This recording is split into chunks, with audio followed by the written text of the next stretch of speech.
اعوذ باللہ من الشیطان الرجیم بسم اللہ الرحمن الرحیم سب سے پہلے تمام ناظرین اور سامعین کو السلام علیکم ورحمۃ اللہ وبرکاتہ۔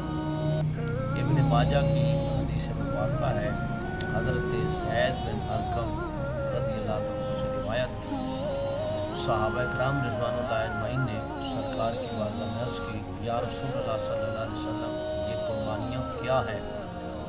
سرکار مدینہ صلی اللہ علیہ وسلم نے فرمایا، یہ تمہارے باپ حضرت ابراہیم خلیل اللہ علیہ نبی صلاۃ والسلام کی سنت ہے۔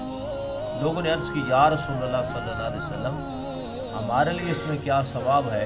تو آقا نامدار مدینے کے تاجدار صلی اللہ علیہ وسلم نے فرمایا، ہر بال کے بدلے نیکی ہے۔ عرض کی گئی، یا رسول اللہ صلی اللہ علیہ وسلم اون کے بارے میں کیا حکم ہے؟ تو سرکار مدینہ صلی اللہ علیہ وسلم نے فرمایا، اون کے ہر بال کے بدلے نیکی ہے۔ امام احمد حضرت علی مرتضیٰ شیر خدا رضی اللہ عنہ سے روایت کرتے ہیں، رسول اکرم صلی اللہ علیہ وسلم نے ارشاد فرمایا، 4 قسم کے جانور جو ہیں ان کی قربانی نہیں ہوگی۔ نمبر 1 کانا، جس کا کانا پن ظاہر ہو۔ نمبر 2 بیمار، جس کی بیماری ظاہر ہو۔ نمبر 3 لنگڑا، جس کا لنگڑا پن ظاہر ہو۔ نمبر 4 ایسا لاغر جانور جس کی ہڈیوں میں مغز نہیں ہوگا۔ ان 4 جانوروں کی قربانی نہیں ہوگی۔ اس سال 2025 کے اندر 9 ذوالحج یعنی بروز جمعۃ المبارک نماز فجر سے لے کر 13 ذوالحج کی عصر تک تکبیروں کا سلسلہ جاری رہے گا۔ اس کے اندر آپ بھی شامل ہو جائیں تاکہ آپ کو بھی اللہ تبارک و تعالی ثواب عطا فرمائے گا۔ قربانی کا گوشت مستحب عمل یہ ہے کہ اس کے 3 حصے کیے جائیں۔ ایک حصہ فقراء کے اندر تقسیم کیا جائے، دوسرا حصہ دوست احباب یعنی رشتہ داروں کے اندر تقسیم کیا جائے، اور تیسرا حصہ جو ہے وہ گھر والوں کے لیے یعنی اہل خانہ کے لیے ہے۔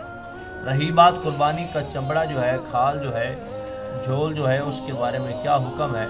تو قربانی کا چمڑا ہو، جانور کی جھول، رسی، گلے میں ہار، جو چیز بھی ڈالی ہے تو ان سب کو صدقہ کر دیں۔ قربانی کا جانور مسلمان سے ذبح کرائیں۔ اگر کسی بد مذہب سے، مجوسی سے یا مشرک سے قربانی کا جانور آپ نے ذبح کروایا تو آپ کی قربانی نہیں ہوگی، بلکہ جانور حرام اور مردار ہوگا۔ اس عمل کے اندر احتیاط ضروری ہے۔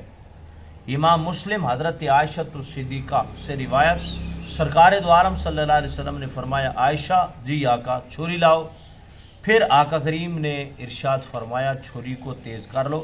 پھر حضور اکرم صلی اللہ علیہ وسلم نے چھری لی اور مینڈے کو لٹایا اور اسے ذبح کیا، اور پھر میرے آقا کریم صلی اللہ علیہ وسلم نے فرمایا، بسم اللہ اللہم تقبل من محمد و آل محمد و من امت محمد، یعنی اے مولا تو میری طرف سے یعنی محمد مصطفیٰ صلی اللہ علیہ وسلم کی طرف سے اور میری آل کی طرف سے اور میری امت کی طرف سے اس قربانی کو قبول فرما۔